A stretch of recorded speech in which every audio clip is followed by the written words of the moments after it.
selected to represent Team GB.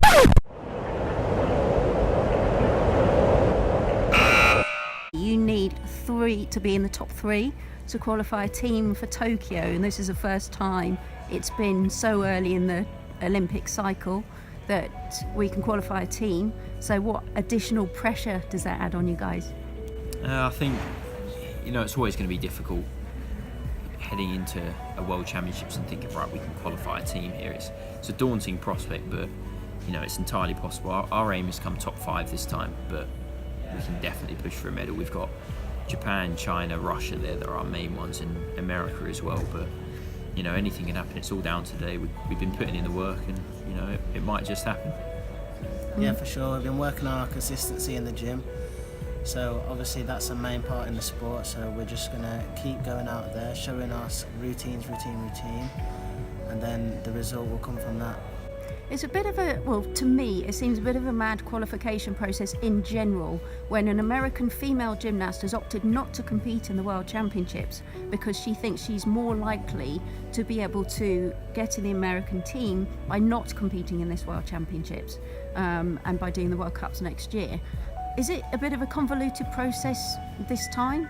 Yeah, I think, to be honest, I think when you think about it, it's so complicated. I don't know how they came up with it, and it sort of shuts a lot of people's routes down to get to the Olympic Games. So if for instance we get a medal this time, then someone like Max can't go to the Olympics as an individual. He has to go with the team.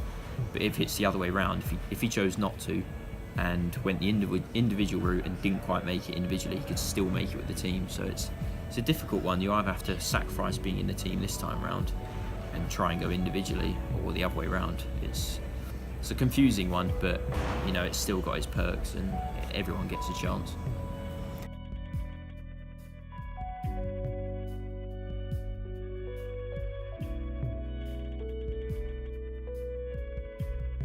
I mean, it's quite hard because every Olympic cycle they change the code of points, so we all have to change our routines so that we can get the best out of them. So to make it easier for the spectators would be hard now because they've made it so difficult. It's definitely doable, and I think it's something that they're looking for in the next cycle. So yeah, we just got to focus on the routines we're doing now and then see what happens later on. Okay, so I was talking to Max and Niall about mental health side of things, and I think these days you guys have got things going on outside of your sport, so it's not all about gymnastics and then when you retire, what do I do? Who am I? What do you guys like doing outside, apart from your trainer addiction? What do you guys like doing outside of gymnastics? Well, yeah, Joe's got his obsession with trainers. Don't know what else, but yeah, it's like when I'm outside, I love just doing the normal stuff, seeing your friends, going out and just enjoying yourself. And as you say, when you finish your career, it is a daunting thing, and I think there should be a bit more support. It's difficult that we've got to go from being where we are now on such a high to almost starting again. It's a difficult thing to think about, but I think the important thing is where we are. We've got time left, so I think we have to have a plan for when we leave, because it's not easy, and it's not going to be easy going from a sports person to a regular person thinking civilian. Yeah, well, yeah, exactly. It's completely different. Yeah. And what are your interests apart from your foot fetish? Obviously, we're also competitive, so I like to play mini golf, say, with my friends. Obviously they're my training partners as well, so we get quite competitive, like start putting each other off and things. So yeah, we do a lot of different things outside of the gym just because we're so competitive and we just love competition with each other.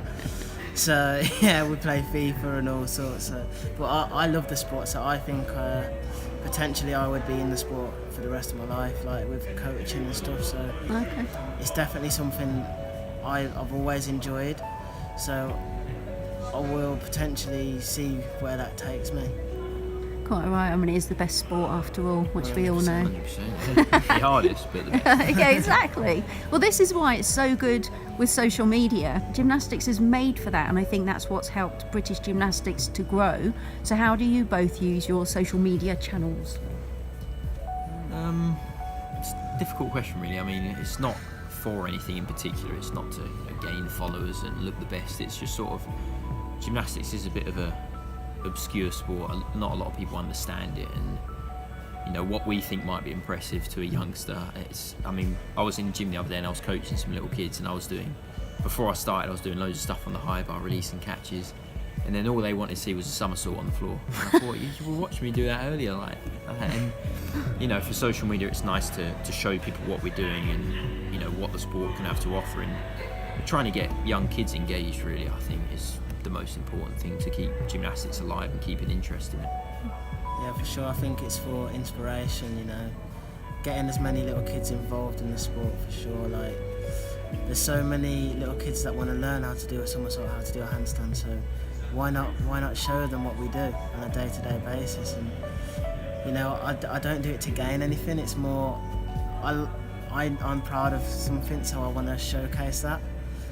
And I'm sure that's little kids will watch that and go, oh, I want to learn how to do that. So it's definitely something that can be used to get more involvement in the sport, and I feel like that's helped it grow. When I did gymnastics, there just wasn't anything, and there was, I don't even remember seeing a guy on doing gymnastics, when they showed the Olympics. They just about showed one of the women, and now you guys dominate the coverage, and honestly, as a fan, it's unbelievable, and it's fantastic to watch you guys. To me, gymnastics is huge, but maybe it's just, I'm a fan, so I watch everything. But when it gets to the Olympics, it's obviously one of the most watched sports. Do you feel like it's a 4-year cycle to general sport fans? I think it's not. Obviously, it's not on the same level as football or something like that, or basketball. I think it is. It's a sport that's hard to identify with. So not everyone can do it. I mean, everyone can kick a football. Obviously, it's you have to be good to be at the top in football. But everyone can kick a football. Everyone goes to the park with their mates and have a kick about. But not everyone goes to the gym and do a somersault whenever they want.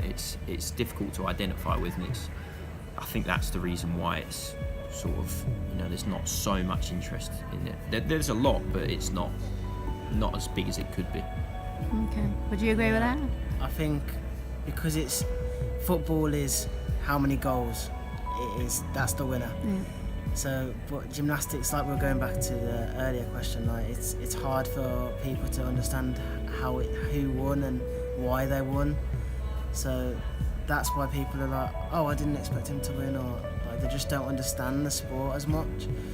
So I feel like they need to make it a little bit simpler for spectators to understand how the scoring works, and that'll get more involvement, I think, for sure.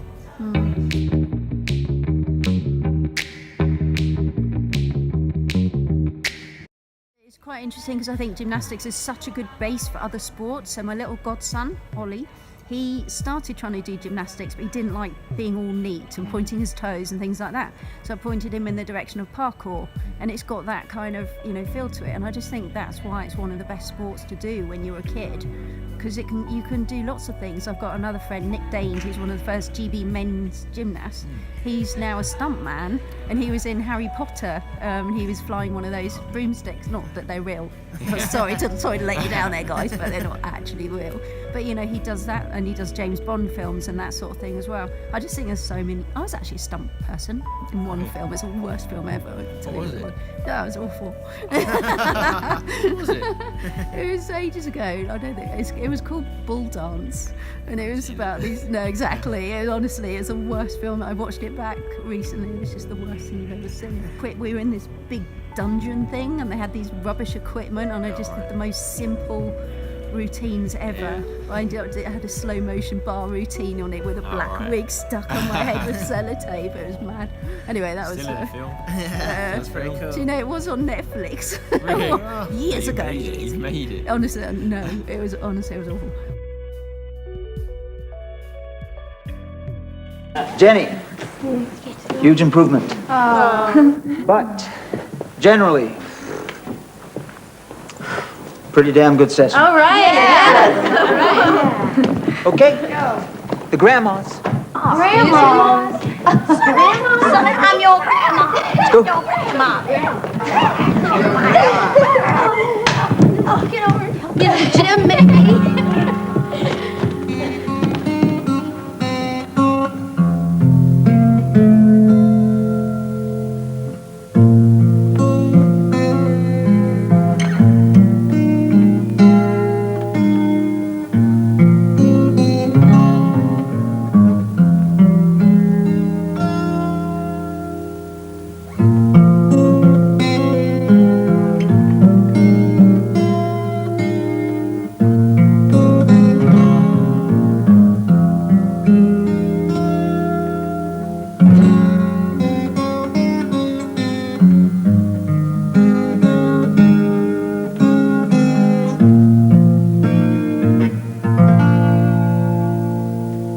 So anyway, there's that sort of thing. So you know, you can obviously see that gymnastics can be good for lots of different sort of things, not necessarily the artistic side. Yeah, definitely. I think going into it as a youngster, it teaches you. What I've seen a lot of the time, people say it's taught them discipline, which I think it does, not in a harsh way, but it teaches you patience, and I think that's the key to discipline, and being able to think logically, and it's, you know, it gets you strong as well as mentally. It gets you strong physically, so you can sort of walk into any sport after that, or anything you want. I think it's such a great sport for that. Yeah, for sure. Like balance, coordination, all sports you can transport that to. So Okay. it's one of them sports you can just use for pretty much everything. So yeah, I'd always get if I had a kid, I'd get them involved in gymnastics. Definitely. So. Yeah, definitely. So here's a question. Mr. Wilson tried women's gymnastics the other day. If you could try a women's piece of apparatus, and let's not cheat by saying vole or something, which would you do? Or a move that you'd like to try or something like that?